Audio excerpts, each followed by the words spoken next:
Welcome to the Italian Wine Podcast. This episode has been brought to you by the Wine to Wine Business Forum 2022. This year will mark the 9th edition of the forum to be held on November 7th and 8th of 2022 in Verona, Italy. This year will be an exclusively in-person edition. The main theme of the event will be all-round wine communication, and tickets are on sale now. The second early bird discount will be available until September 18th. For more information, please visit us at winetowine.net.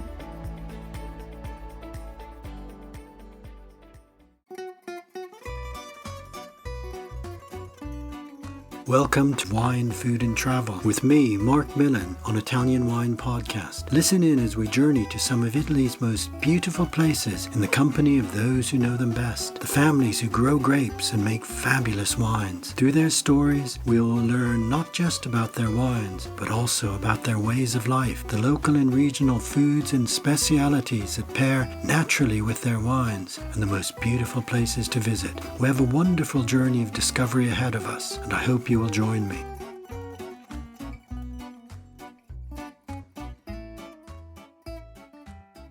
Welcome to Wine, Food and Travel with me, Marc Millon, on Italian Wine Podcast. Today I'm staying in England, heading from my home in Devon to meet my guest, Giuseppe Pollifrone, who has created an Italian oasis in East London through his business Symposium, which is a shop and a restaurant specializing in Italian food and wine.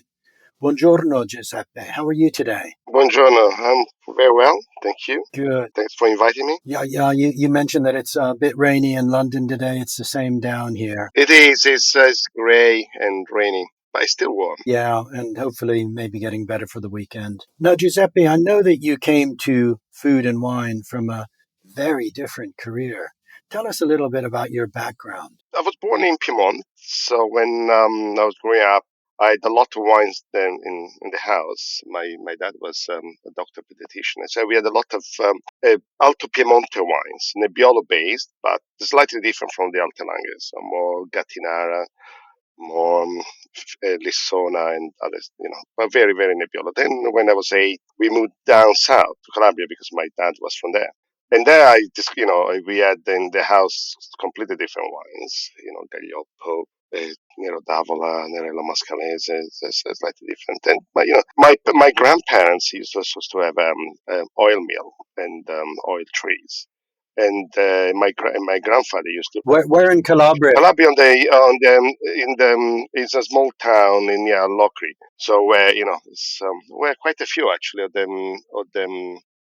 the local grapes come from. So essentially, for example, you have one of the oldest grape, if not the oldest in Italy, and the smallest DOC in Italy, which is Greco di Bianco di Bianco. Greco Bianco di Bianco, which is just, Oh, yes. Yeah. A wonderful dessert wine. Yeah, beautiful dessert wine, which is, I do import as well. So I probably don't, one of the few imported this wine, but very, very, very small production. And so I grew up in this environment. And so I really got interested in wine, especially actually also because my grandfather used to make wines. So they're very volatile, and I really didn't like it. So I was looking for new, different wines.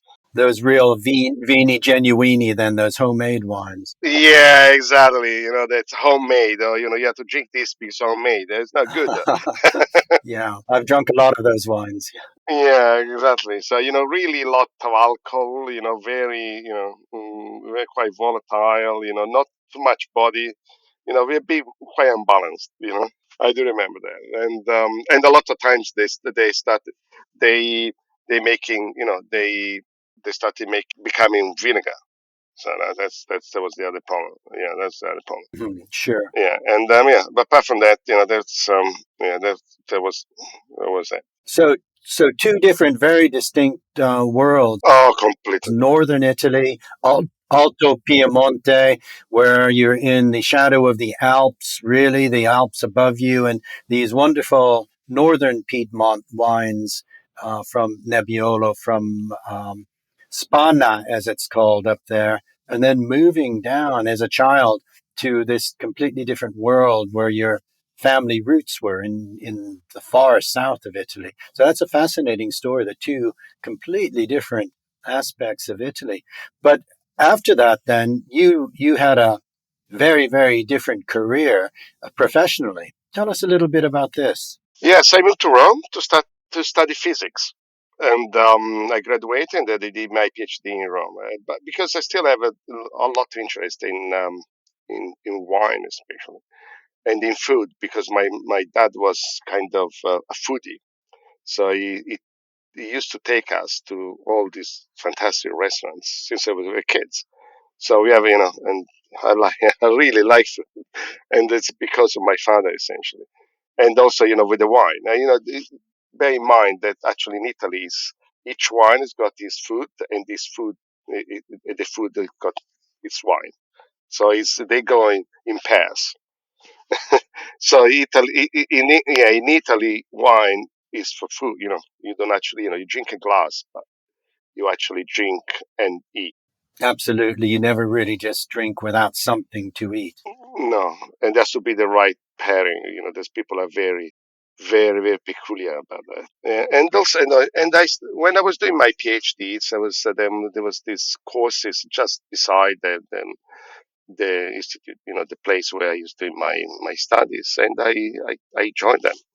I love them. I used to go out with my bag and my box of 6 glasses for tasting.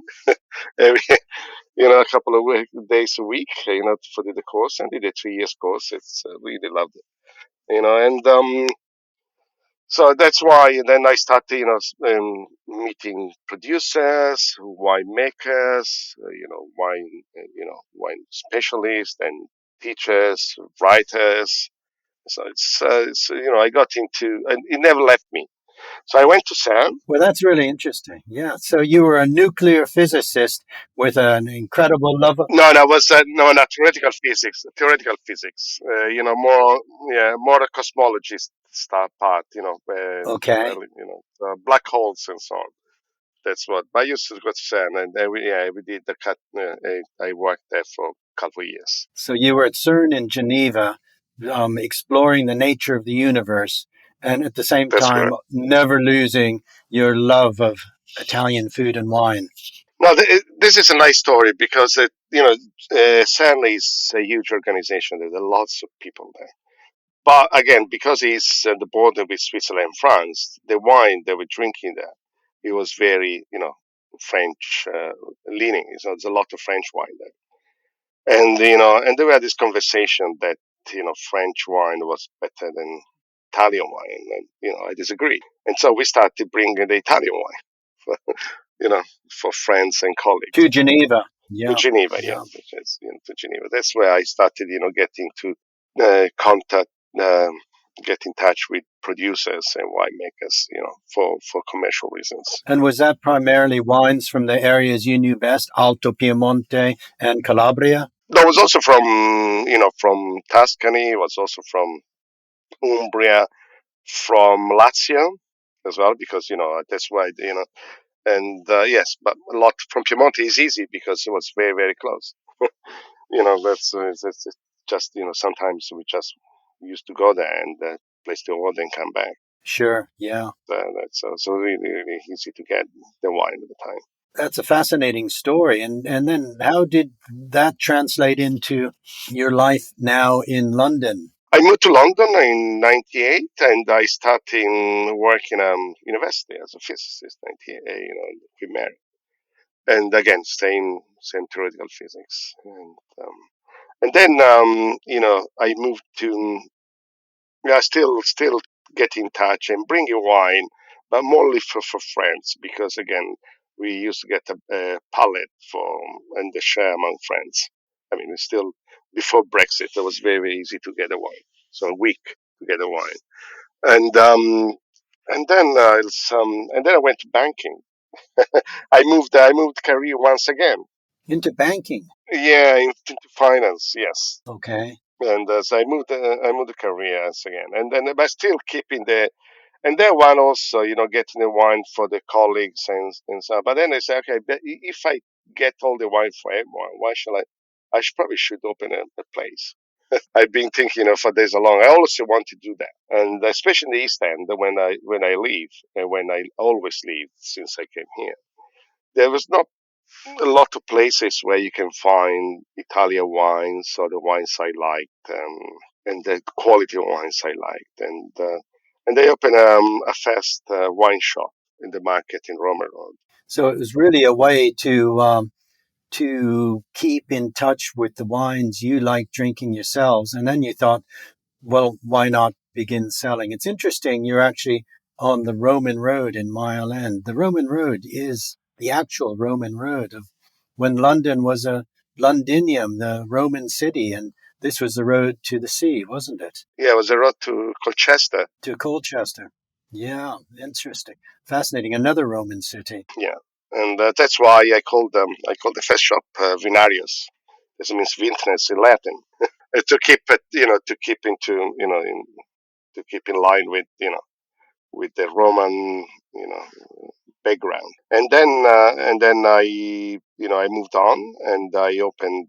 I decided I didn't want to open just a wine shop, but I wanted something somewhere where, again, it was a slice of Italy, oasis, because you call it, of Italian food and wine, where you can find good products, but very Italian, what we eat in Italy, and reproduce authentic Italian food that that you eat in the families on in any restaurant in Italy. Yeah, so somewhere really authentic and genuine, the sort of foods that you would eat yourself in your home then. That's correct. And then I opened Symposium in 2017. So Symposium again, the original name is not is drinking pot. That's what the meaning of Symposium is. Italian Wine Podcast, brought to you by Mama Jumbo Shrimp. I know people think there's just it's a conference, but there's in the old style, because also I come from the Greek, ancient Greek colonies of Italy. So I come from the Ionian, side of Italy, so the southeast, where all the colonies of Greece were, on the old time. So I want to keep this. I want to show my roots. Yes, Even my surname is, comes from Greek. So it's there's there's a personal story there. of course. Yes. This was at the time when all of southern Italy and certainly along that Ionian coast was part of Magna Graecia.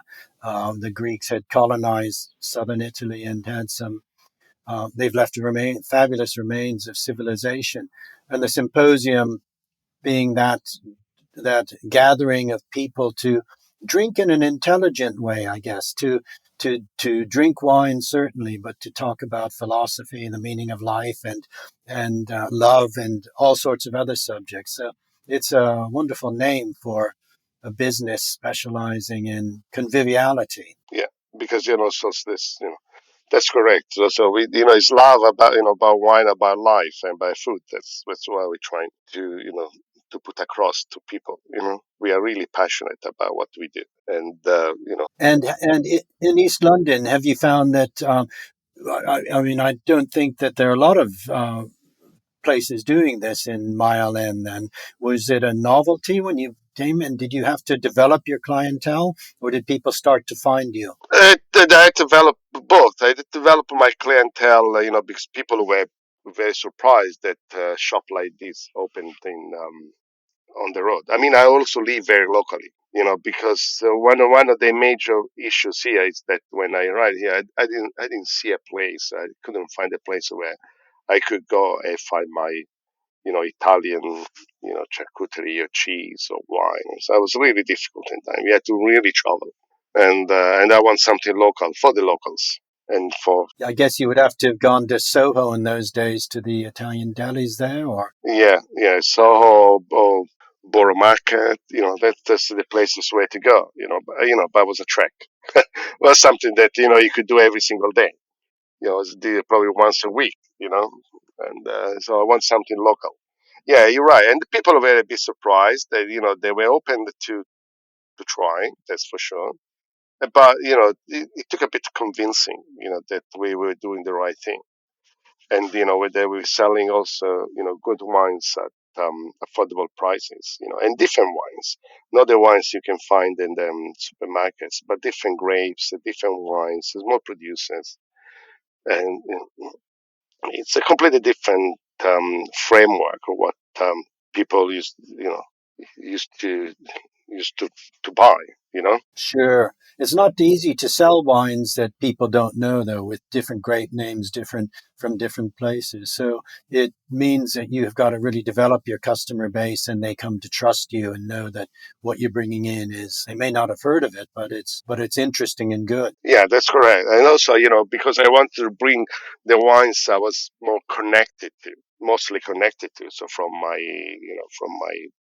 where I've been brought up, both from Piedmont, and the people knew Nebbiolo, but they knew Barolo, Barbaresco, not the other Nebbiolos, because Nebbiolo is Sure. across all Piedmont, and it's so different whether you go to Alto Piemonte or where to go to Lange or Barbaresco, or you to move to Malvaltellina.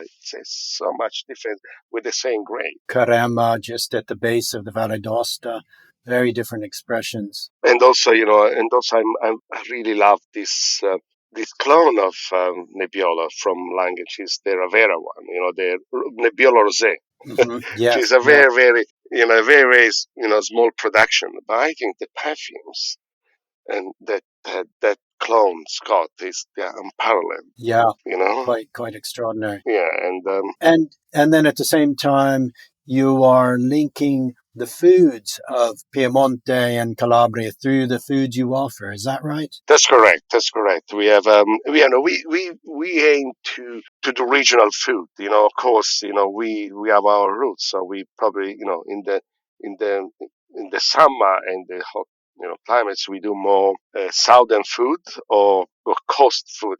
Like Riviera food.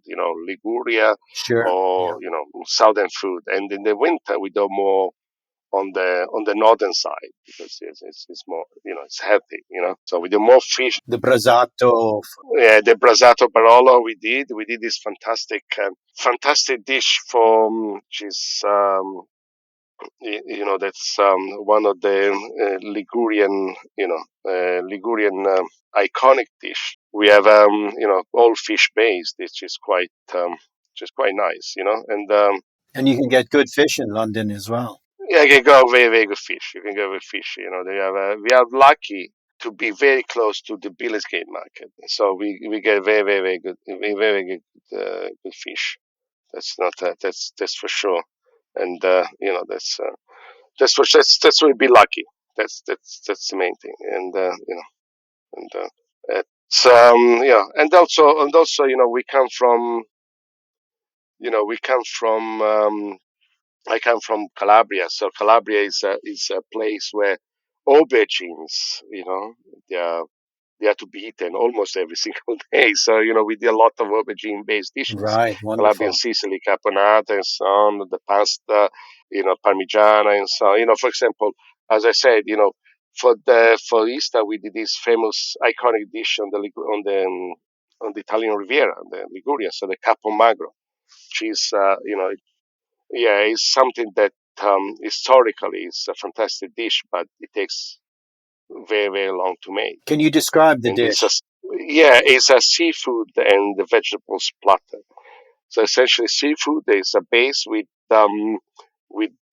fish, can be cod or can be hake, and then there are prawns, then there are mussels, then there are clams, and then they have all the veggies. So beetroot, celery, carrots, and it's a cold dish, but it's a dish for feast, for a feast. So essentially, it's made either for Christmas or for Easter, because you need a very good.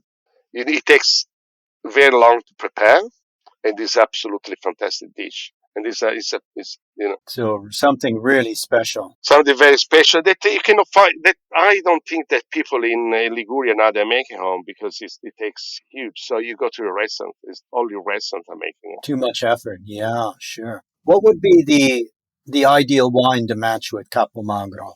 I mean, the Capo Magro, I guess it's, something from Liguria would be very, you know, again, it's a Ligurian dish. Again, that's the main point in Italy. So each dish essentially a wine to pair with.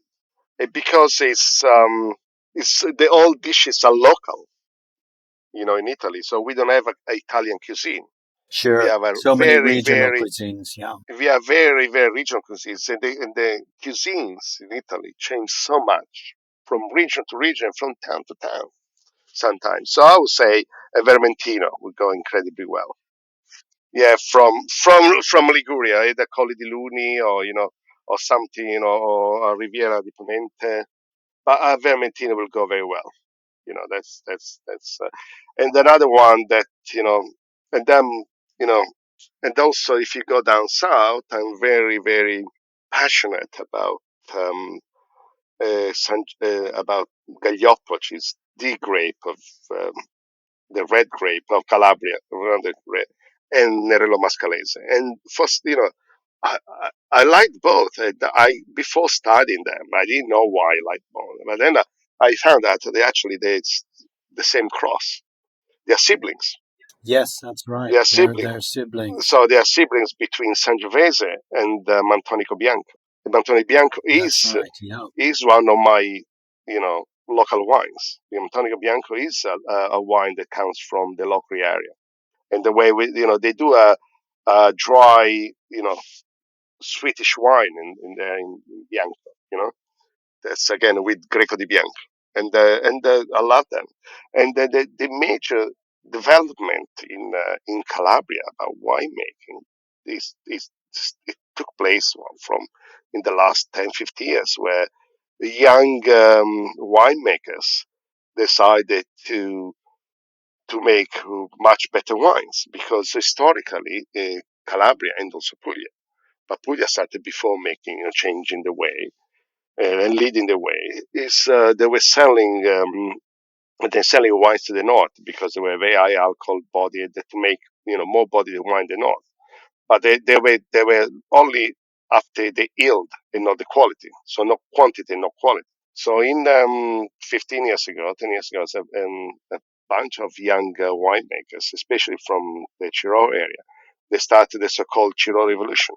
So they decreased incredibly the yield, and they increased greatly the quality of the wine. And they're making incredibly fine wines. And if you put a Gaglioppo in a glass and you put the Nebbiolo in the glass, you wouldn't know what it is. It's the same color. Yes, actually, both light in color, in spite of being big. In spite of being big wines. Very light in color. I mean, Gaglioppo is a bit light, but the tannins are incredible. The tannins are incredible, and the aging potential is fantastic. And that's so a Gaglioppo, can go very well with even some. It depends, if it's a young Gaglioppo, but it can even go with some, you know, uh, soup dish, fish soups, and they have a fantastic, Gaglioppo makes a wonderful. I mean, I think I'm probably very partisan here, but a wonderful rosé. It's not for the faint A big, hearted. full-bodied You rosé. need is a food rosé. But for body rosé, very almost coral or copper colored rosé. That's not yeah, it's a wonderful color, and there will go.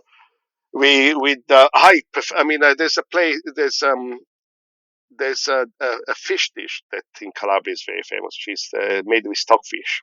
Stocco it's in Italian. It's called stocco. Stocco like with potatoes and olives, and that is pairs perfectly, as well as pair perfectly with salmon. That robust flavor of the stoccofiso being matched by this robust rosato. It sounds wonderful. Is that something you do in the restaurant? We find very hard to find stockfish, but we do with the salted cod. The bacala. Which is technically bacala. The difference between stockfish and salted and bacala is the same. Is same cod, but one is dried and the other is salted. But it's the same. So we it's almost impossible to find stockfish in UK. And but bacala is we do with bacala. It is beautiful. and this beer is absolutely beautiful. Another thing that we have from not the local area, but Palizzi is another small town that in the Roman times was called the city of wine in Roman. Oh my, I didn't know that. Yeah, that's Roman, and actually is the Greccanic area. So if you go around the coast towards Reggio Calabria, where you go and you can see the bronzes, the Riace bronzes. That actually is worth visiting. Absolutely beautiful. You can stop in this. You can stop in this little town, and all the vineyards all terraced and overlooking the Ionian Sea. Actually, opposite you see the Etna, Oh, yes, yes. and it's a breathtaking view. It's absolutely fantastic, and they have a lot of Nerello Mascalese and Nero d'Avola, or Nero d'Avola, or we call Calabrese, Nerello or Calabrese, because essentially Nero d'Avola is registered in Italy as Calabrese. So again, it's an open debate whether it's a Sicilian or a Calabrian grape. But I don't think it really matters because we're so close, Sure. Yeah. and I'm fairly sure that Mascalese is from Etna. But we have a lot of Mascalese on the coast. So because it's been brought over by the Greek, by the Romans, by everyone who conquered the south. So, and they have these fantastic wines that, this is a blend. Oh, the Nerello Mascalese, 100% of blended Nerello Mascalese, Nero d'Avola. And that goes incredibly well. We have another dish, which is beautiful if you like lamb. But it's lamb cooked with a white sauce. No tomatoes whatsoever. Only with herbs, local herbs, and lamb. And the sauce is so thick, it's so perfumed, it's so fantastic. We don't use lamb actually. We use young goat. So, but yeah, it's another fantastic dish that is still the tradition. And then if you go towards Chiro, where the Gaglioppo is made, where the DOC is from, then you have the fantastic dishes that I discovered recently because it's completely different cuisine, even though it's the same region. And we have this octopus with peppers, and that one goes very well again with because it's quite strong flavor with the peppers. So you can go with a gaglioppo, or you can go even with greco bianco, but it's got a big body, bit more full greco bianco macerated. And then what I really like, this it came to the forefront of winemaking in Calabria as well is Pecorello, which is a clone. Apparently, DNA says it's a clone of Greco Bianco, but it's got a huge character. And I don't know whether you ever tried Pecorello, but there are a couple of producers there make a wonderful wine. Wonderful wine. It's not widely known. No, it's not widely known. I discovered myself like 10 years ago. 10 years ago, so it's not something that you find. And but I used to import. I import it as well. So it came to us to find these very very local grapes. For example, I have from Lazio, I have Bellone, which is another very local grape. Bellone You're taking us on a wonderful journey, both from your family roots in from my Alto life. Piemonte and from down to Calabria, your life in Geneva, and now this wonderful place, Symposium, you've created in London. It's where people can really not just taste things, but experience a passion for place that is reflected in food and wine, which is what really interests me most about food, wine, and places. So it's been great having you as my guest today, Giuseppe, and I hope our listeners in London and those visiting London will find their way out to Mile End. What underground is the Mile End on? What underground are you? My land is the closest. We were between Bethel Green and my land.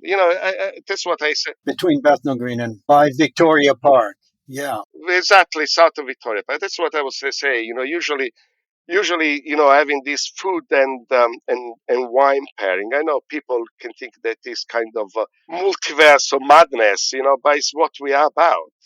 yeah, absolutely. We are about is the Italians. We Italian are about all this. We are not just single, multi, dimensional. We are as I say, it's like we're living in a multiverse, where where you go from one place to another, and I know you can see, like, you can call us, and my kids call it multiverse of madness, but it's a special experience, as you say. I hope that at least our listeners, are going to appreciate that. I think so. And I can't wait to visit you myself. So Giuseppe, thank you very much for being my guest today. And I hope things continue well through the summer. Those wonderful summer foods I'm going to be imagining, and I'm going to try to make my way to Symposium the next time I'm in London. So thank you very much, and I hope to see you soon. Thank you, and have a good day. Thanks so much.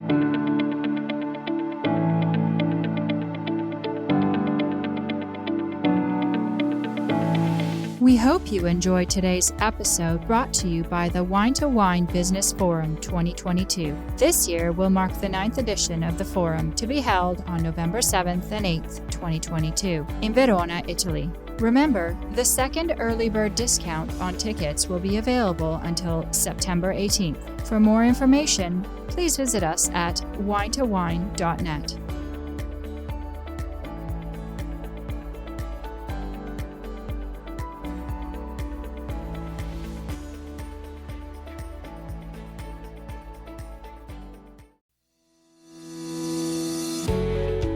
Guys, I'm Joy Livingston, and I am the producer of the Italian Wine Podcast. Thank you for listening. We are the only wine podcast that has been doing a daily show since the pandemic began. This is a labor of love, and we are committed to bringing you free content every day. Of course, this takes time and effort, not to mention the cost of equipment, production, and editing. We would be grateful for your donations, suggestions, requests, and ideas. For more information on how to get in touch, go to ItalianWinePodcast.com.